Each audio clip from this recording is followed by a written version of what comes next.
Well, for more on that, let me now go to somebody who's a real insider on domestic politics here in the United States, quite literally, Brent Griffith, who works at The Insider. Brent, I'm glad the strike there at The Insider is now over, but talk to us a little bit about what's happening with Kevin McCarthy, because for any observer from the outside, it's starting to look as if the democratic system here in the United States and the gridlock between the political parties, it's all not seeming very functional right now. Well, thanks for having me. Absolutely. I think you could definitely question the functionality. The one caveat that I would add is that there are lots of Americans who voted for this sort of chaos and who sent people like Matt Gaetz to Washington to not really even accomplish a specific policy objective, but really to blow things up. And that's what's happened this week. So if you look at the latest crisis, it appears that there were, what, 8 Republicans, all of them who seem to be linked in some way or the other to something called the Freedom Caucus. And they just took the decision that, yes, we should chuck out the Speaker of the House. And that has led to a fresh mess. Would that be a fair summary?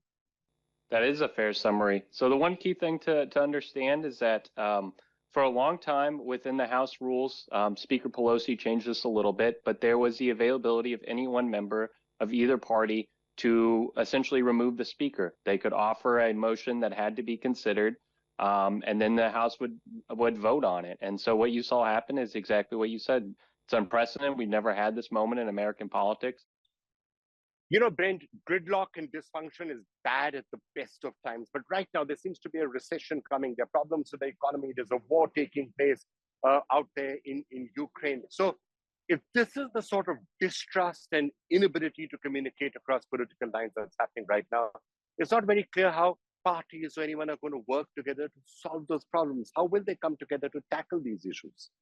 When House Republicans took control narrowly last November, I think the expectation was that a lot of the things you had seen come out of Washington, be it on infrastructure, be it on climate change, that those were going to really stop, and that it was going to become basically the block and tackling of government, which is just the real things you have to do to, so keep the lights on. And so the most important thing right now is that in a little over 40 days, the federal government will run out of money again. And like you said, they have to agree, both parties, both the Democratic-led Senate and the White House, as well as House Republicans, on how to move forward with that. Otherwise, the troops might not be paid, national parks might not be open. There's a lot of potential bad things that can happen as a result of a shutdown.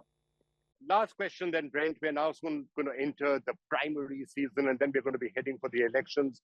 How do you see that process actually now rolling forward? Is it going to be Trump versus Biden? What do you see happening? I think the path ahead here is to do the basic things, which, like I said before, that means that some of the larger term issues unfortunately get put to the back burner. That's become a really commonplace thing in American politics. But the most important thing is to keep the government funded in a little over 40 days. That will most likely happen. How it happens, I think that's anybody's best guess, because the reality is whoever succeeds Kevin McCarthy is going to be faced with the exact same scenario he faced just a few weeks ago. Beyond that, it seems that while a lot of American people would like to not have a rematch between President Biden and President Trump in 2024, for all intents and purposes, that's where we're headed right now. And who knows, as you said, what may become of that campaign.